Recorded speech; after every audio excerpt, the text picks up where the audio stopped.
ZEE5 ಇರುವಾಗ ನೀವು ನಿಮ್ಮ ನೆಚ್ಚಿನ ಶೋಗಳನ್ನ ಎಂದಿಗೂ ಮಿಸ್ ಮಾಡಿಕೊಳ್ಳುವುದಿಲ್ಲ. ಅದು ಸಂಪೂರ್ಣ ಉಚಿತವಾಗಿ. ನೀವೇನಾಗೌಡ್ರು?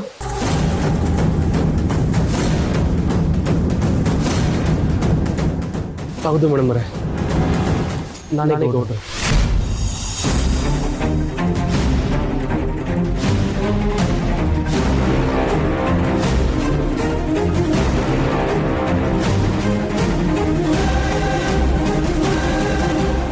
ಕ್ಷಮಿಸ್ಬಿಡಿ ಮೇಡಮ್ ಅವರೇ. ನಾನೇ ಗೌಡ್ರು ಅನ್ನೋ ವಿಷಯನ ನಿಮ್ಮ ಹತ್ರ ಹೇಳಬೇಕು ಅಂತ ತುಂಬ ಸಲ ಪ್ರಯತ್ನ ಪಟ್ಟೆ, ಆದರೆ ಆಗಲಿಲ್ಲ. ಅದಕ್ಕೆ ಗೌಡ್ರು ಅಂತ ಸುಳ್ಳು ಹೇಳಿ ನಿಮ್ಮ ಜೊತೆ ಮಾತಾಡ್ತಿದ್ದೆ.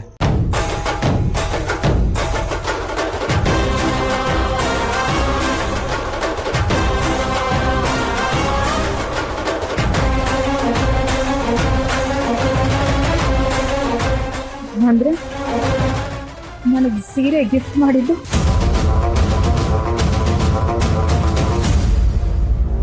ನಾನೇ ಮೇಡಮ್ ಅವರೇ. ನನಗೆ ಕೆಲಸ ಕೊಡ್ಸಿದ್ದು ರೈ, ಅದೆಲ್ಲ ಇರಲಿ. ಈಗ ಕೆಲಸ ಕೇಳ್ಕೊಂಡು ನಿಮ್ಮ ಹತ್ರ ಒಬ್ರು ಬಂದಿದ್ರಲ್ಲ, ಅವ್ರನ್ನ ಕರೆದು ಮೊದಲು ಕೆಲಸ ಕೊಡ್ರಿ. ಅದು ನಾನೇ ಮೇಡಮ್ ಅವರೇ.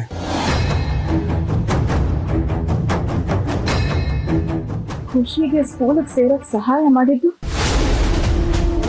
ನಿಮಗೊಂದು ಕೆಲಸ ಮಾಡಿ, ನೀವೇ ಫೋನ್ ಮಾಡಿ ಮಗಿಗೆ ಸೀಟ್ ಅದೇ ಬನ್ನಿ ಅಂತ ಹೇಳಿ. ಫೀಸು ಗೀಸು ಎಲ್ಲ ಏನಿಲ್ಲ, ಫ್ರೀ ಅಂತೇಳಿ. ಅದನ್ನೆಲ್ಲ ನಾನು ನೋಡ್ಕೋತೀನಿ. ಹೌದು ಮೇಡಮ್ ಅವರೇ, ಅದು ನಾನೇ. ನಿಮ್ಮ ಕಷ್ಟದಲ್ಲಿದ್ದಾಗೆಲ್ಲ ಗೌಡನಾಗಿ ಸಹಾಯ ಮಾಡ್ತಿದ್ದಿದ್ದು ನಾನೇ ಮೇಡಮ್ ಅವರೇ.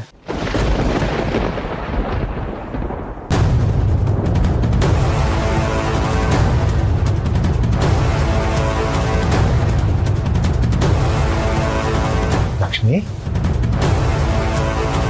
ಏನ್ ನಡೀತಿದೆ ಇಲ್ಲಿ? ಅಳಿಯಂದ್ರ್ಯಾಕೆ ನಾನೇ ಗೌಡ್ರು ಅಂತ ಹೇಳ್ತಾ ಇದ್ದಾರೆ?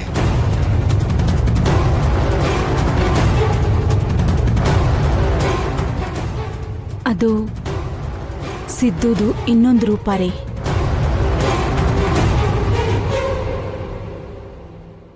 ಎದುರುಗಡೆ ಸಿದ್ದು, ಹಿಂದೆ ಗೌಡ್ರು.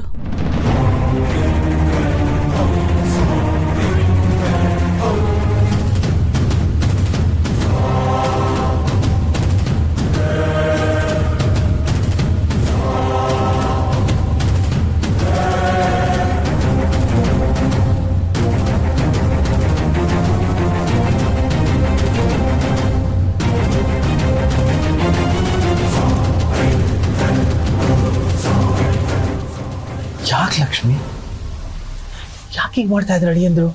ಭಾವನಾ ಮನ್ಸನ್ನ ಗೆಲ್ಲೋಕೆ. ಆದ್ರೆ ಈಗ ಅದೇ ಸಿದ್ದುಗೆ ಮುಳುವಾಗ್ತಾ ಇದೆ. ಎಂತ ಮಾತಾಡ್ತಿದ್ಯಾ ಲಕ್ಷ್ಮಿ? ದಯವಿಟ್ಟು ಹಾಗೆ ಮಾತಾಡ್ಬೇಡ ಪಾಪ. ZEE5 ಆಪ್ ಡೌನ್ಲೋಡ್ ಮಾಡಿ ಎಲ್ಲಾ ಸಂಚಿಕೆಗಳನ್ನು ಸಂಪೂರ್ಣ ಉಚಿತವಾಗಿ ನೋಡಿ.